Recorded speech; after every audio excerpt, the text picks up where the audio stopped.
Fantastic Four First Steps. It's the third movie of 2025 for the MCU. It opened to an amount of 118 million opening weekend. Now, that's amazing. That's great for Marvel. I'm glad that they were able to hit that mark. I think expected opening weekend was a little higher than that, but still nonetheless, $118 million, that's no easy task for any movie, no matter what weekend they're opening. Right now, with the tomato meter score at 87 from the critics and 93 from the audiences, it seems like Marvel might have another hit on their hands, something that they haven't had in a very, very long time. But was it good?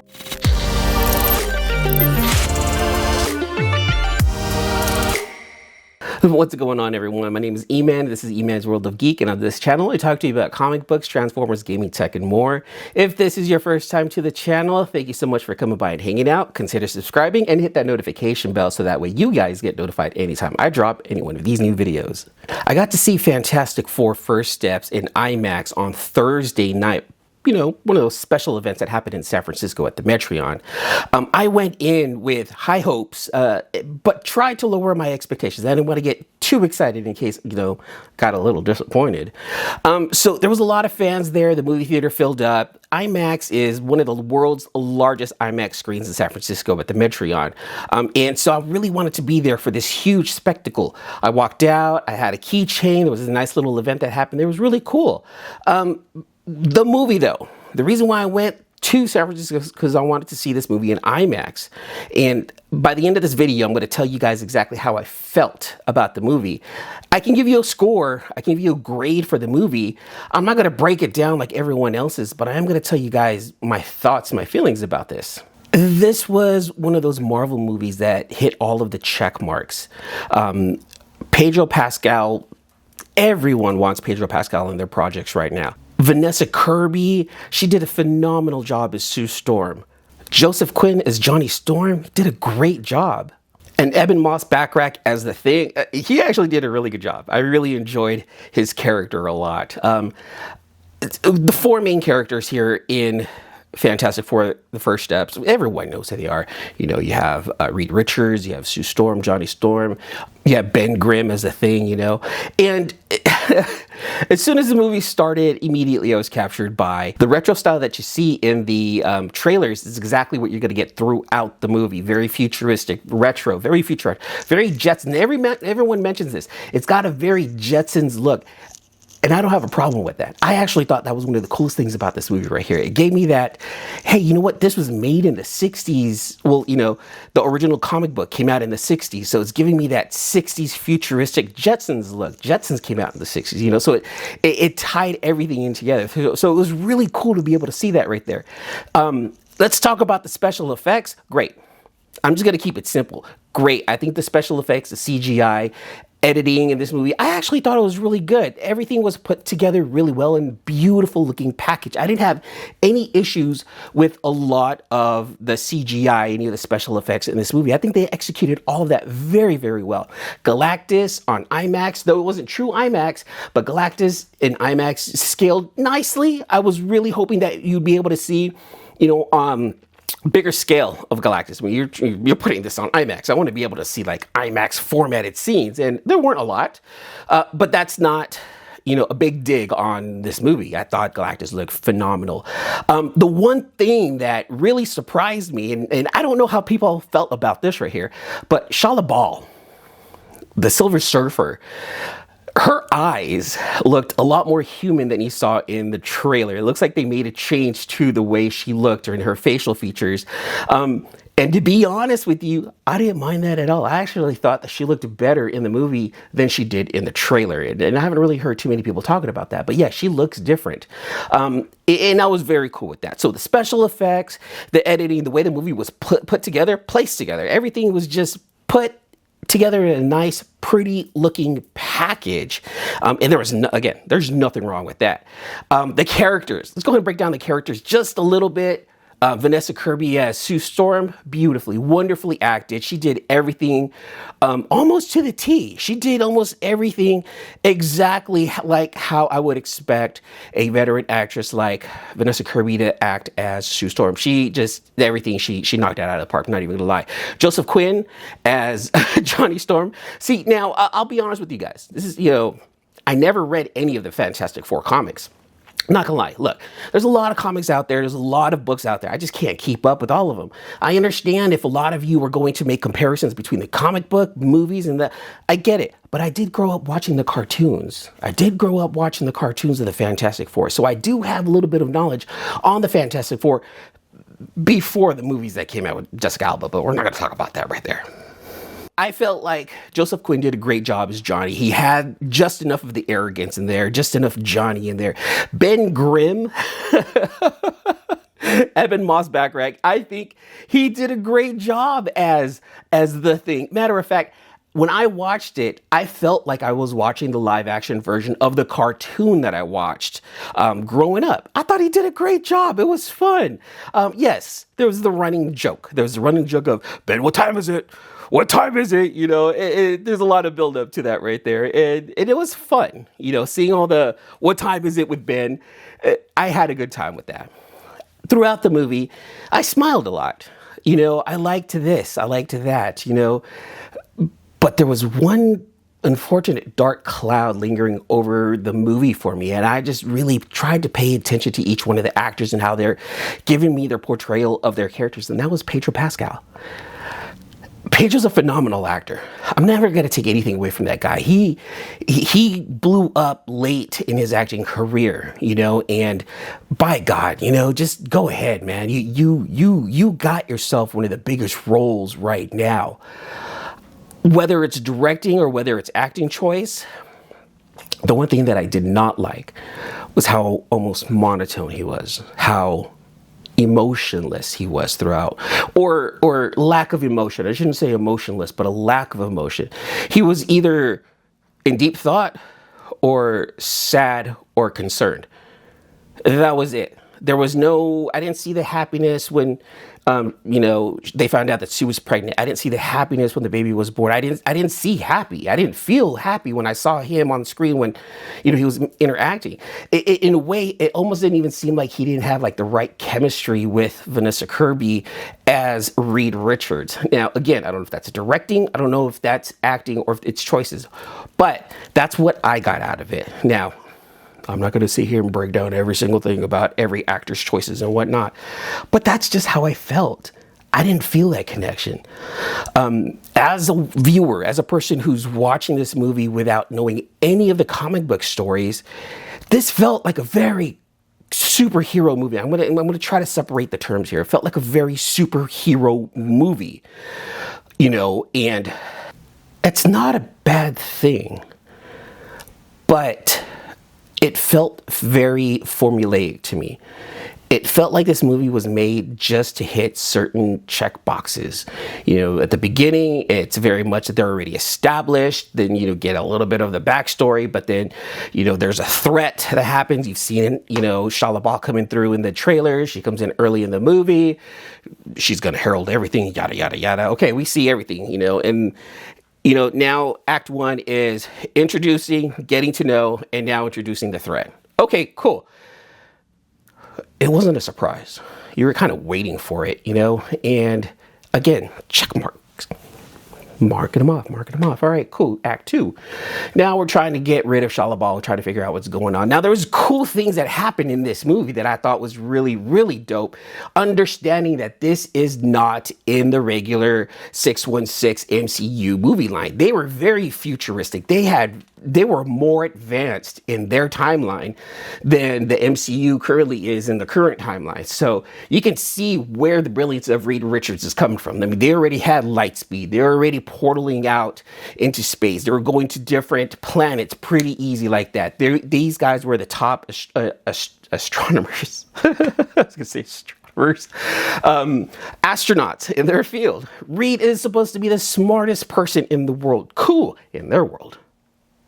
And I'm very much okay with that. I'm good with that. So it makes sense why they're able to do a lot of the things that they were able to do in the movie. You know, flying cars, you know, that's what you hear back in this. You know, in the future, we're going to have flying cars. And it's that right there, right? It gave you what they thought the future was going to be in the 1960s in this movie in the 1960s. I don't think they really established what year it was, but let's just say for the sake of.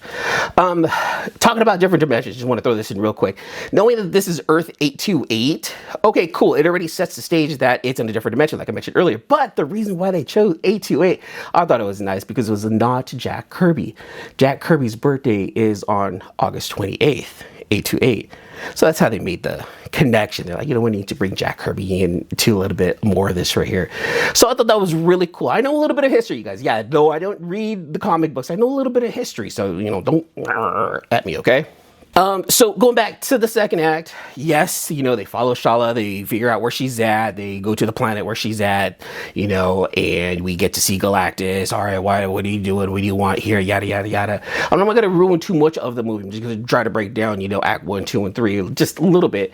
And it's, you know, then the thread is established, then the thread is here, then you know what the plot of the movie is, you know, and second act, again, with the special effects, looked amazing. Going to this other planet that Galactus was in, Galactus himself, very Unicron-ish. See, I made that connection. I'm a Transformer fan here, you know, but very Unicron-ish with Galactus. I didn't have a problem with it, but I did. It didn't feel original.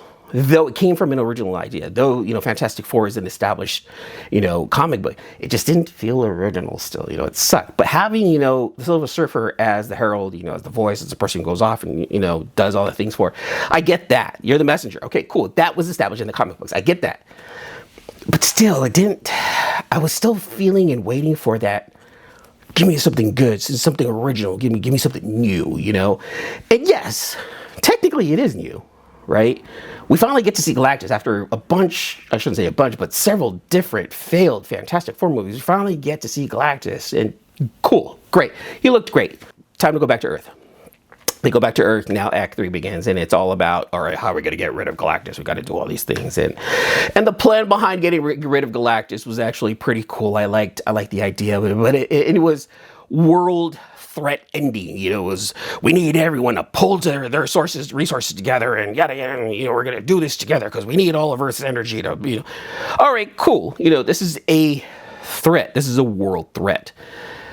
And of course, they try to execute the plan. Plan's coming through. You know, Galactus is starting to enter the atmosphere, boom, and then their plan gets foiled, of course, because that's what's supposed to happen. Something's supposed to happen to prevent your plan from happening. Cool, okay. You know, they use the baby. They use Franklin as bait to bring in the bad guy. To me, it felt it sucks to say, and I'm so sorry to the Fantastic Four fans out there, but it felt very Looney Tunes to me. It felt very Coyote and Roadrunner-ish to me. It felt very like, you could have had a better plan, writers. You know, now, I don't know if it's making a connection to the 1960s cartoons of how plans like that are executed, and in cartoons, it's kind of silly like that. Okay, maybe if that's what you were going for, I can see it now. But it's felt very Looney Tune-ish to me as far as the plan to get rid of Galactus. Well, anyway, that out of the way. Things happen, yada, yada, yada, all right. And then they get rid of Galactus. That's the end of the movie, right? But he's not dead. I'm not, you know, spoiler alert, he's not dead. And that's pretty much the movie. I didn't walk away from this movie feeling fulfilled. I didn't. It was a great looking movie. I think the actors, except for Pedro Pascal, I think everyone did great. Well put together. You know, the story was told. I just felt like the story was kind of basic. I don't think it's anything to rave about, in my opinion. But is it the movie that the MCU needs right now? Oh, yeah, definitely. Is it a good movie? Yeah, it's a good movie. You know, comparing it to this year's superhero movies and comic book movies, you know, Captain America: Brave New World, give it a 6.5. Thunderbolts, I give it a 7. Superman, give that a 7.5, with Fantastic Four coming in at an 8. But for me, that 8 has an asterisk in it. I think it is one of the better told stories. I think it is one of the better executed movies. I think it's one of the better looking movies. Like, again, I am telling you, it just hits all of the check marks like on a list. But there is still a certain gloom over this movie for me, and I think it does point to Pedro Pascal's acting in this one. Or shouldn't say acting, because he acted well. It's his portrayal of Reed Richards. It's his choices that he made. Reed Richards was always gloomy. He was always sad. I didn't feel smart from him. I felt like he was someone who was trying to solve a problem every single time, even when there wasn't a problem there. And I get it. That is his personality. But maybe I was just looking for something different out of Pedro Pascal and, his portrayal of Reed Richards. So thinking about John Krasinski's version of Reed Richards in, Doctor Strange Multiverse of Madness, I felt more Reed Richards out of him than I did out of Pedro. Maybe we have expectations as fans, right? Maybe we all have expectations of who we think this person should portray them as. And, it's been told in the past, like, if you want someone to do this, then go, if you want this story, go read the comic. If you want that story out of the book, go read the book. The movie's going to be different. It's going to be based on the comic, but it's not going to be an exact duplicate, right? I get that. But still, I think as fans, and I think for the fans of the comic, but I think you guys deserve like a proper Reed Richards. I didn't get that out of Pedro. Again, I felt John Krasinski was a better choice for Reed Richards than Pedro was, but it's already been done. Moving forward, Pedro's going to be the leader of, eventually, Pedro is supposed to be the leader of the Avengers, coming up in future movies.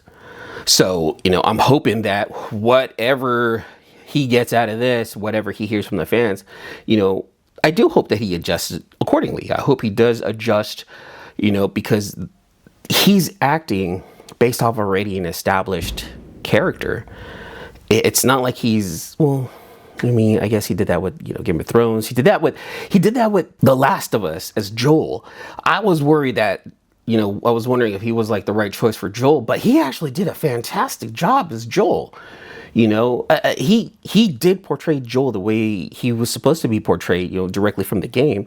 But why couldn't that have happened with the Fantastic Four? Maybe I'm looking at it too deeply. Maybe I'm looking at it a little bit too, I don't know, with different eyes or whatever, different lens. But that's just my feeling about it.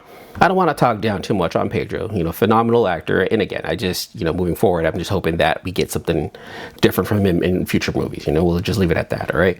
So by the end of the movie, I get a superhero movie.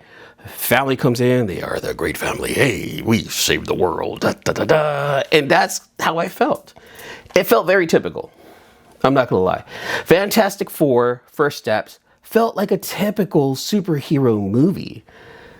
Excitement was there, but not really. Acting was there. Almost everyone was there. CGI, phenomenal. Again, well-constructed movie.